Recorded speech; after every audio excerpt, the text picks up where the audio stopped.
Here on the ground, change happens fast. Problems feel frequent and urgent. It's loud and anxiety runs high. From a satellite view, the Earth looks the same as it did thousands of years ago. We've been here before. Let's learn from our past and shoot for a better future.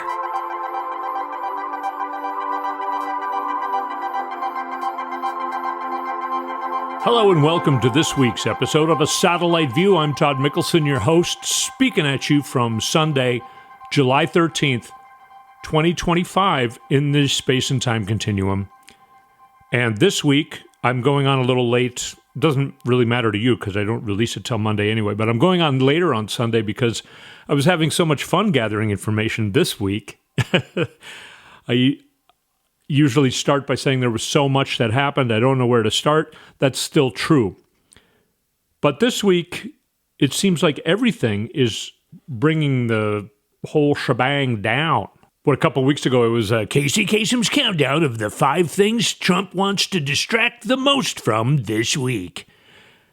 And now it's the distractions are at least as bad as what he's trying to distract from. So, is there one thing that he's trying to distract from? I think yes. The number one thing on our chart is the Jeffrey Epstein files. But what are you going to use to distract? Oh, we killed 27 children in a summer camp. Trump even said he doesn't really have press conferences. He just, I don't know, he brings the press in when he's having a meeting in the Oval Office or when he's starting a cabinet meeting. So he had a cabinet meeting, brought the press in. Somebody, of course, asked about the Epstein files. You know, Pam Bondi, Attorney General Pam Bondi, you said that you had the Epstein list on your desk a couple months ago and that you were going to release it. And now you're saying it doesn't exist. And then Trump interrupts, and it looked staged, by the way. He's like, can I just interrupt for a minute? And she's like, yeah, before he even finishes, sure, go ahead, sir. And then he goes something like, are you really asking about Epstein? I mean, this guy's been talking.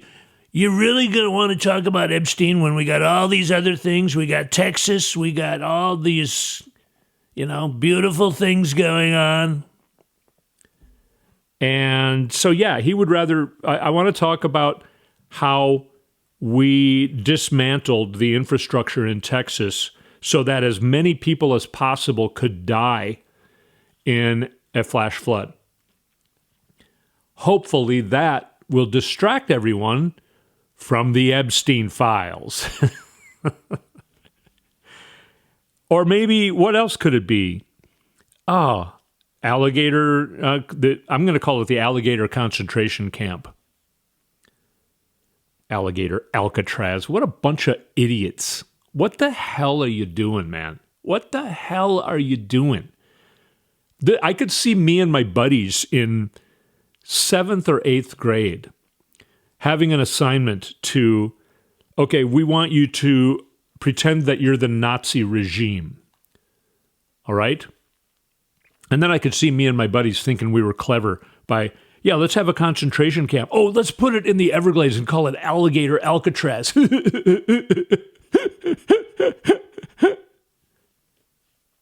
We should also name something after, like, I don't know, butts or something. That would be funny.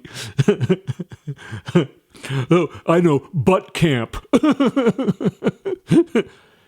That's the level that the current United States presidential administration is at.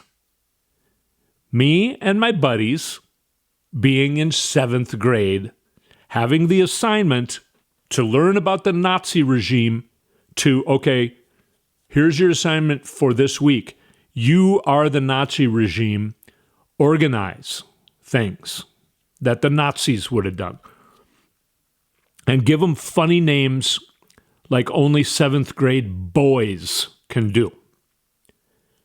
That is Donald Trump. I mean, Newscomb, Governor Newscomb is what I call him. And so clever.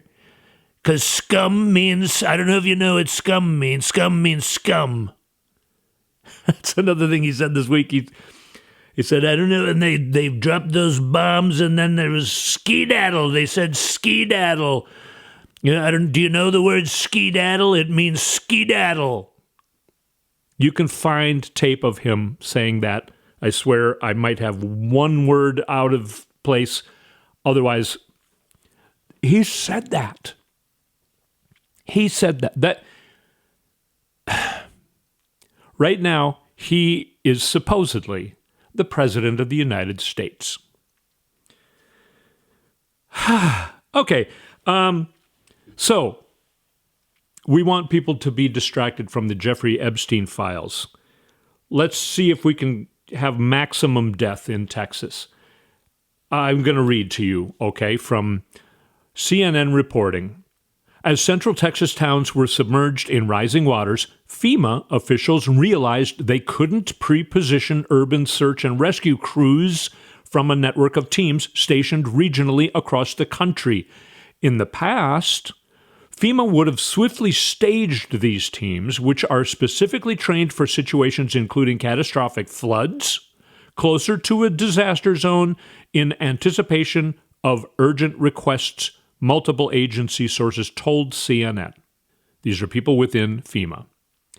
But even as Texas rescue crews raced to save lives, FEMA officials realized they needed Noem's approval. This is Kristi Noem, head of Homeland Security. She didn't authorize FEMA's deployment of urban search and rescue teams until Monday, more than 72 hours after the flooding began. And again, multiple sources told this to CNN. Now I'm reading from Daily Kos. Kos, I don't know what it's Kos. I always heard it called Daily Kos. Anyway, DHS tried to deny that Noem's incompetence hindered the search and rescue efforts, but their denial actually proved the CNN story. DHS said in a post on X. Again, this is how they communicate. They don't have press releases or press conferences. They just post on what I call Twitter, which has become a mess. Because who's in charge of that? Anyway, all right. I keep getting off track. And then I say anyway, which is really annoying. I apologize. Anyway. Jesus. Okay. I did it again.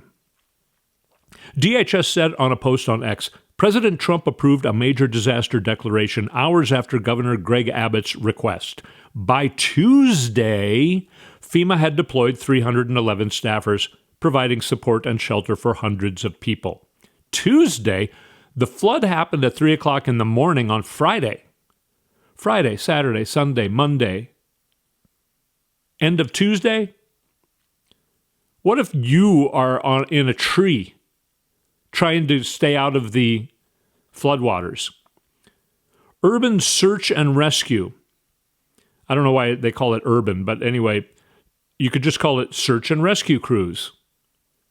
They were not deployed until Tuesday because Kristi Noem was in, well, I don't know where she was, but what she was doing on Sunday was having her fan base, I guess is what she would call it, trying to choose between 3 pictures of her pretending to, I guess, be like a Native American woman on a horse or a cowgirl on a horse.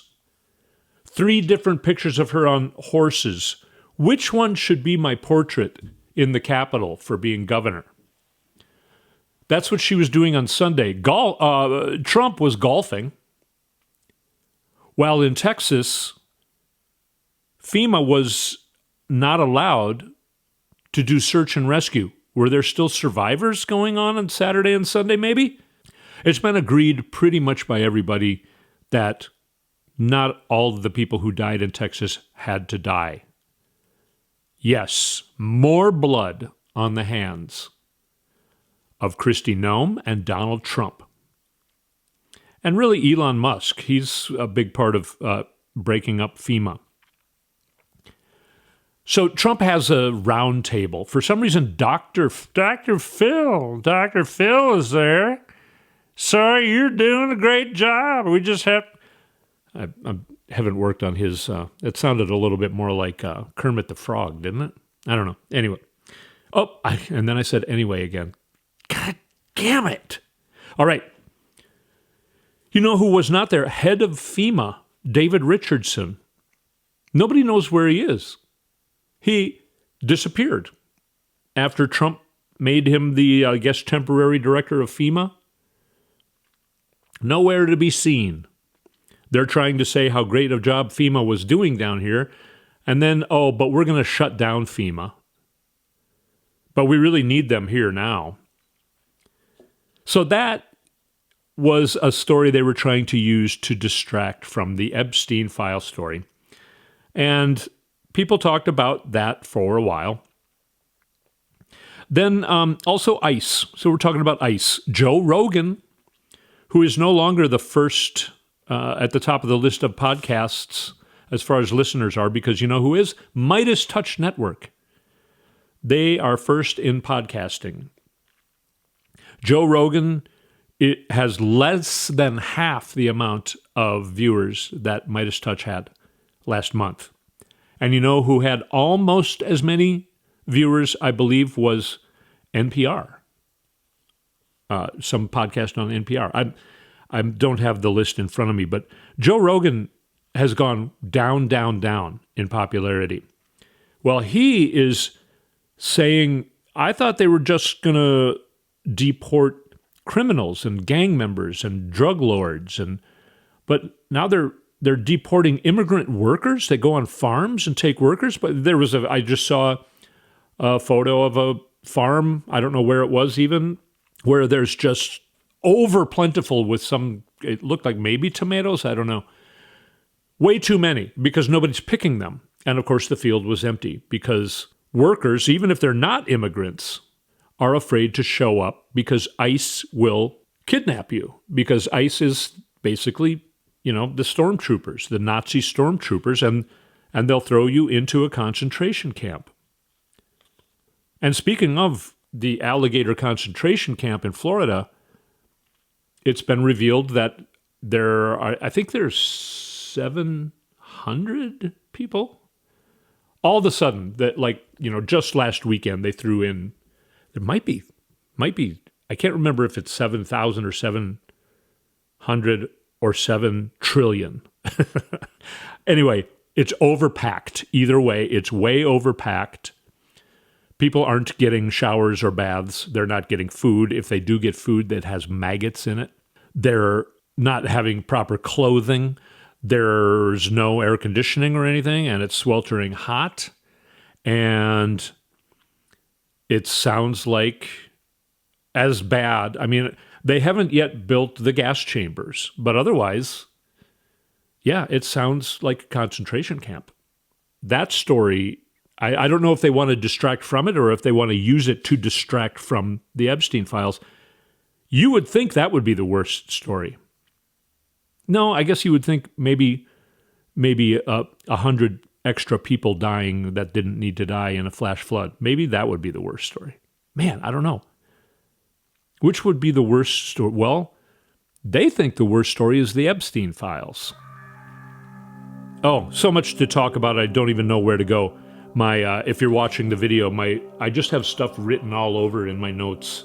It's not even in a line anymore. I just have stuff circled like, oh, you should remember, try and remember to say this, try and remember to say this, try and remember to say this. So kind of out of control, but this week is a lot more fun. Of course, there are horrific, terrifying things happening to Americans because of this regime. But this regime seems to be coming down, and it seems like nobody's telling Trump because he's just repeating things. It is kind of astonishing. Let's take a short break and just continue talking about, the list of the top 5 things, horrible stories that you would normally want to distract from, but are using the stories to distract from something else on Casey Kasem's Countdown. All right. You can tell I'm in a much better mood than I have been. I hope you are too. But let's take a short break and come back and get back into it.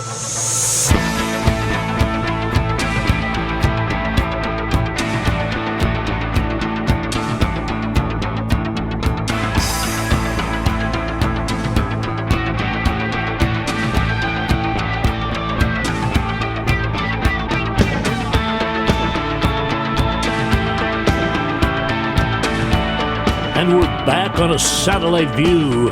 If you like the music you hear here, go to toddmickelson.com and push the music button. And also go to our website, which is satelliteviewpodcast.com. And you can sign up to be on our emailer. And you can also go follow me on Instagram at Todd Mickelson, also on Blue Sky. What else? Oh, go to YouTube and search for Satellite View Podcast. And you can find our YouTube channel. We put these podcasts up on video in their entirety, usually by Tuesday night, maybe even earlier. So if you'd rather watch me do this, which I don't know that I recommend, I don't know, it's kind of fun. But thank you for listening to the podcast either way.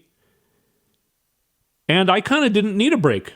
Did you? Yeah, I feel like part of the reason I do the break, I have been asked by people, why do you do a break? And it's only a half an hour long anyway, maybe 40 minutes long. Why do you do a break? Well, it's because you're driving, right? So now you're just arriving at the grocery store and I'm going on a break and you're listening to awesome music and you turn the car off, you go into the store, you come back out, the music's playing, and we start the second half for your drive home from the store, right? That's why I do a break. Didn't really need one this time because we're just got a list of kind of funny shit. Speaking of that, I said funny because I'm looking at my notes and and it stands out because I have all in caps, funny. The funny thing is it doesn't matter if there even is a client list or not anymore because they're talking. I think I'm going to title this Burning MAGA Hats because right before I came on, Ben Meiselas was showing a bunch of videos of people making videos of burning and torching and starting their MAGA hats on fire and then giving the finger to the MAGA hat as it burns. The base is really turning over this Epstein thing. That's why Trump and Pam Bondi and all these people, that's why that is the story they fear the most. They don't care about Americans dying or being kidnapped and terrorized and thrown into concentration camps. They don't care about that. They care about themselves and their power and freedom. Because a lot of them are going to get thrown in prison and get treated better than the people that are being thrown into the alligator concentration camp. So at this point, it doesn't even matter if there's a client list anymore. The MAGAs who think that Bill Clinton is the main guy that they're going to get, maybe, or I don't know, Barack Obama, even though Barack Obama had absolutely, sounds like no ties at all to Epstein. So I don't think they think that Trump is in the files, but they don't care. They were told by Trump that, they weren't really, because Trump was like, well, I don't know if I'm going to do the Epstein files, because there could be a lot of people, I don't know. But Pam Bondi did. She was asked. She's trying to say, no, I meant all of the files of everything ever that happened in the world. I'm talking about the conspiracy about who killed Jesus Christ. That was on my desk.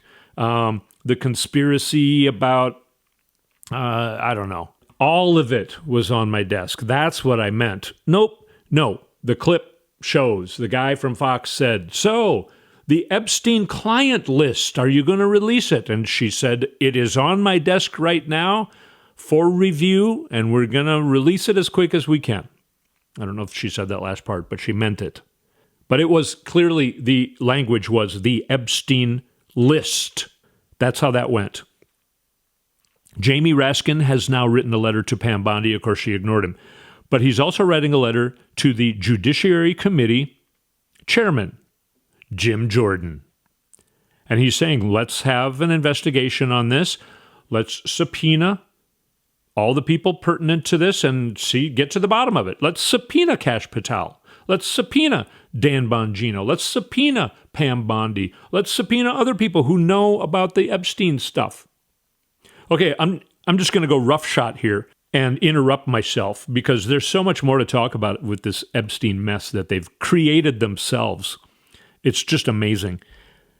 Here's something really good that happened. Now, I saw some video of when ICE arrived at MacArthur Park in Los Angeles.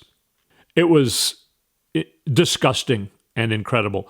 They were on horses. The horses had not goggles, but sort of like the front of a helmet to cover their eyes. The horses had head protective wear and armor, and then the guys had armor and, of course, masks. It looked like medieval times. They should have had the big jousting spears and shields. That's how it looked. Well, L.A. Mayor Bass went there to confront them live and in person to their faces. And she got all up in their face, got to the head of whoever the coordinator was and said, "Get the fuck out of my town right the fuck now." I'm elaborating. I don't think she said that exactly in that way. But that's, I think, what was in her head. But since she's mayor, she probably cleaned it up a little bit. If you noticed, I used to be real clean on this web.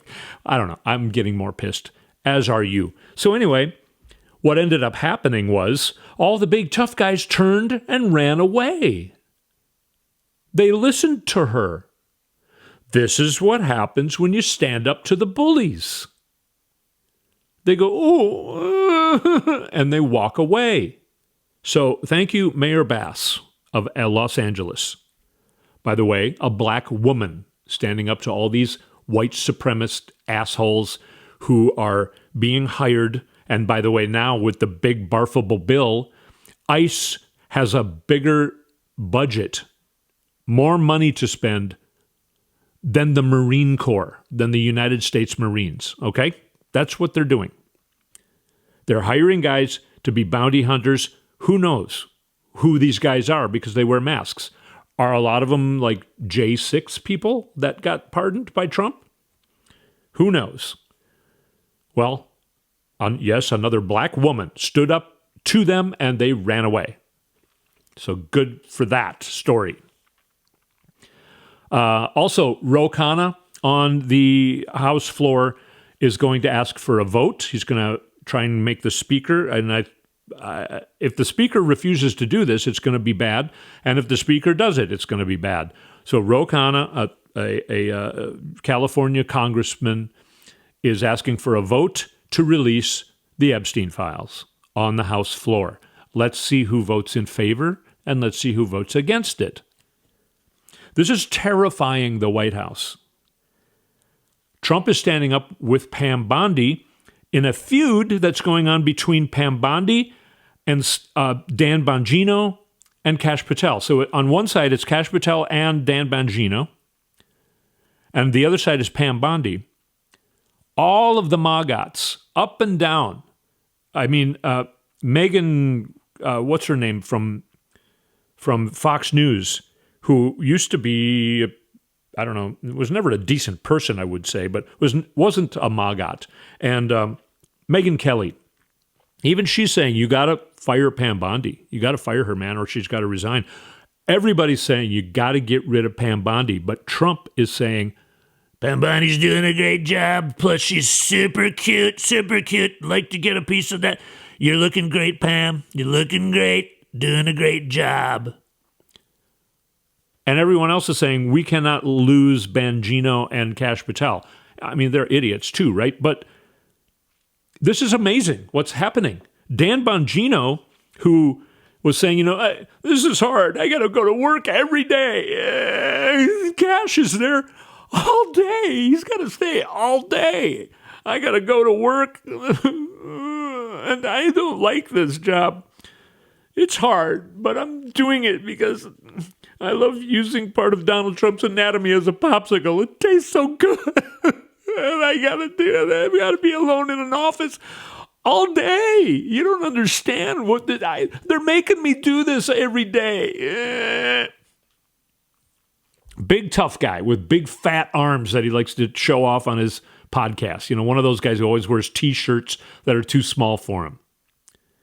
He was in the Secret Service. He began in the Secret Service in 1999. This is how he became famous. He was in the Secret Service from 99 to 2011, which means partially, well, Hillary Clinton was Secretary of State. And he got famous talking about how mean she was to him. I was in the White House trying to... I'm there, and she would just walk by and she wouldn't even say hi to me. She was so mean. That's how he got famous. Big tough guy with big fat arms and a, shirt that doesn't fit. Complaining. Well, apparently he got in a big yelling match with Pam Bondi last Wednesday. So on Friday, he's like, I'm not even showing up, man. I'm not even doing this. I need a mental day off. I need a mental health. What do the woke people call it? I need that. Okay, screw you, man. I'm not coming in. She's almost as mean as Hillary Clinton was. That was fun. I've never done that crying routine before. I don't know. What do you think? Was that good? I don't know. So if he goes, which everyone now thinks he's going to quit his job, he's going to resign. What's he going to do? He's going to have a flamethrower on Pam Bondi. And everyone in their right mind knows that Pam Bondi's just doing what Donald Trump wants her to do. Now, is this going to be too much? Is she going to resign? What's going to happen? If Bongino resigns, then Kash Patel, basically, a lot of people say he'll probably go with him. And then there's no leadership at the FBI. It's, Kash Patel is the FBI director, and Dan Bongino is the deputy director of the FBI. Can you believe all this? Oh my God. And now, just today, people are talking about the author Michael Wolff, who I have read a few of his books because they're just fun to read because they talk about the mess of the White House. For some reason, he's got the trust of the Trump people, and he gets deep in there, and he keeps releasing books that make them look horrible, but they keep letting him back in. Well, Jeffrey Epstein, back in 2014 or something like that, asked, maybe even earlier, asked Michael Wolff if he would write the Jeff Epstein book. Michael Wolff said, I don't know, but he ended up interviewing him for hours, and this ended up happening because Trump became president, and Michael Wolff all of a sudden had an interest to interview Jeffrey Epstein because Epstein knew a lot about Trump because they were best friends. For more than 15 years, they were best friends with each other. So Michael Wolff, he says he has probably like 100 hours or something, maybe even more than that, of interviews with Jeffrey Epstein. Now everyone's talking about, hey, Michael Wolff, release it. Also, some group in Iran says they have more than 100 gigabytes of emails from the Trump campaign era. And I guess in the White House, of Susie Wild, his chief of staff, all the way to Roger Stone. And they're saying, if you read these emails, they're pretty bad. Pretty bad. What's going to be revealed in those emails? Or is it going to spill into some of Elon Musk's emails talking about how he has the satellites in a low orbit array over the country? This is something they will not see coming. This is not a piece on the chessboard. Are those emails included? Who did those emails go to? It's not clear who those emails went to, but Elon Musk wrote those emails 2 weeks before the election or so. So what's going to be revealed in those emails? Yeah. Wow. Here's another thing that they tried to do as a distraction. The DOJ is pulling up James Comey and Brennan, Brennan was the head of the CIA and Comey was the head of the FBI for a short period.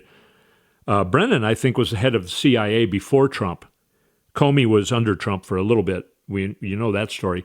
So the CIA director now, his name is Ratcliffe, he ordered some people to do a report on the Durham investigation, which was investigating how the Russia investigation was done.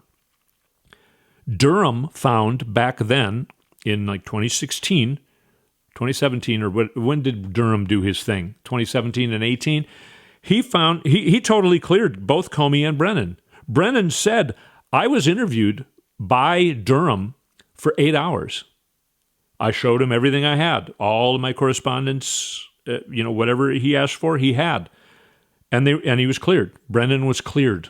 But now Ratcliffe wants a new investigation, a criminal investigation on both Comey and Brennan, even though there's no evidence of any criminality. There was a thorough investigation where Trump made the government spend like almost $8 million to do a months-long investigation that found that the Russia investigation was done right. What's his name? Now I'm forgetting people's names. We all know him. I'm picturing him in, can you get the picture like telepathically? Marco Rubio. Jesus, I couldn't remember his name for a sec. Marco Rubio was the chairman of a committee that did an investigation that was part of this whole Durham thing. Marco Rubio, his investigation, very thorough, subpoenaing witnesses, came out with, yes, Russia did try everything they could to get Trump to win and to hurt Hillary Clinton. So we're going back to that. People have, at least for a few days this week, we're talking about that. Does that help Trump? Reviewing the fact that you didn't even win the 2016 election fairly? You couldn't even win the 2016 election. You still lost the popular vote. But somehow you got just the right votes in just the right places to get put in the White House. How did that happen? Let's review that. At least they're not talking about Epstein. And then who's talking about Epstein? He puts out a tweet. Trump puts out a tweet, I'm going to call it, whatever it is, on his whatever it is. In all caps. Stop talking about Epstein! But dude, by saying that, you're talking about Epstein. Stop reminding everybody about Epstein. Okay, I will when you do. Idiot. Oh my God. I haven't even talked about the video that Dan Bongino apparently was the guy who released. And then people went through metadata. And yes, it was. Metadata is something that is kind of undeniable when you study that part of a video. It was cut. They even know it was cut using Final Cut Pro, which is a professional video editing software. And in some of the pictures, you can even see the buttons at the top. That's how bad of a job they did on Dan Bongino trying to edit this. Oh my God. So the video was edited. Everyone found that there was a minute that was left out, and that made everyone look at the video harder and looked in the metadata. Yes, this was edited. This is all BS. Plus, they said it was of Epstein's cell. It wasn't. It was a camera that was around 3 or 4 corners from Epstein's cell. Proves nothing except for that they're hiding something because they wouldn't even let that video be in its entirety. They had to edit a minute out of it. What happened in that minute? Wow. How's the distracting going? Everything they're doing is just making them slip. Every time it's so slippery. Every time they try and climb back up, they slip down further. That's what's happening. Every move they're making is making it worse. That is what has begun this week. It is kind of exciting. I mean, I don't know what's going to happen, but Everybody is turning against Donald Trump. I mean, I didn't mention also, Kerr County could have used the FEMA system that was set up to have every single cell phone in Kerr County go off. Have you ever had an Amber Alert? Your phone just makes the loudest noise. And it's because they send out an Amber Alert the moment a child goes missing. They usually end up getting found right away. And a lot of it is because of this Amber Alert. It pings everybody's cell phone. Your cell phone makes the loudest noise. It's happened a couple times. And Heidi's cell phone is in the other room. Sometimes she doesn't have her cell phone on her. My cell phone goes off and she's like, Jesus Christ, what is that? It's an Amber Alert. They could have done that for the floods. They could have done that, an hour before the floods. They decided not to. Why? The response to this and the potential prevention of deaths for this was bungled at every level. Local, all the way up to federal. And that's one of the stories that they're using so that we don't talk about the Epstein files. That's the current status of the Trump administration. They are in shambles. And it seems like nobody's telling Trump because he's going, I got the best polls. Everyone loves me right now more than ever. So he keeps talking about Epstein. He's the one who keeps talking about Epstein. So yes, there are videos. You can find them online. A lot of people with their MAGA hats videoing, starting them on fire and giving them the finger.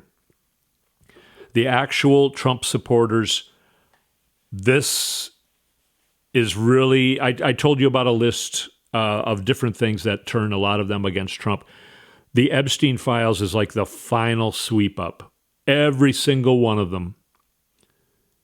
I could name Charlie Kirk, Tucker Carlson, all these guys. The Epstein files are turning them against Donald Trump, not just Pam Bondi, turning them against Donald Trump. So I don't know what comes next for the Trump administration. I really don't. But now it's starting to get a little bit more fun to watch. So, all right. We got to laugh at this stuff. Of course, I recognize that there are still people being terrorized by ICE. There are people that are in danger because there will be more storms, more flooding. Well, there already was more flooding since that Texas flood that killed people. There are likely more people going to die and be terrorized because of the neglect and or whatever else the Trump administration is or isn't doing. And that sucks. But everybody is turning against them. And I thought that was going to be kind of impossible. I was like, how are you going to turn these hardcore MAGAs against him? Well, we're seeing it happening this week. So it's making me feel really good. We got to keep it together because the people who are in peril need our help. People are standing up against ICE. Thank you for doing that. People are going to the demonstrations is what I'm going to call them. Not going to call them even, you call them rallies or demonstrations, not protests even. I mean, we're just going there showing that, hey, man, we're together. We're all together, and we need to make this change. And if we all stay together and all get together, we can make this change. That's what we need to do. So you're making me feel better by giving me a reason to do this show, looking into all this stuff, the news that you may or may not have heard. I don't know what of these things you did or did not hear about because still the corporate-owned media is not reporting on a lot of this stuff. But these are the things that are happening. It's looking like the Trump administration is going to have nowhere to go. I mean, I really don't know what could happen because the vast majority of Americans are really against this and they're really being vocal right now. It's kind of amazing. So let's see what happens with the demonstrations and rallies as people get together by the millions is what has been happening. Let's keep it going. Let's keep ourselves together, take care of ourselves, and be there for the people who need us to end this regime so that they're no longer terrorized and killed. Stay woke. Don't be asleep. That's when they can take advantage of us. That's why they hate that we're woke.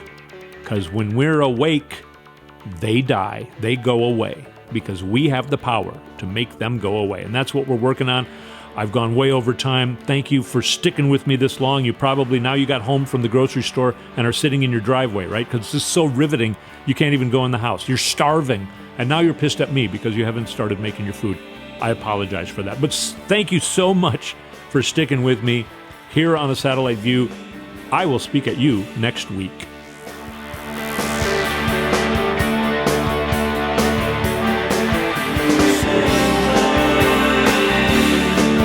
You've been listening to A Satellite View with Todd Mickelson.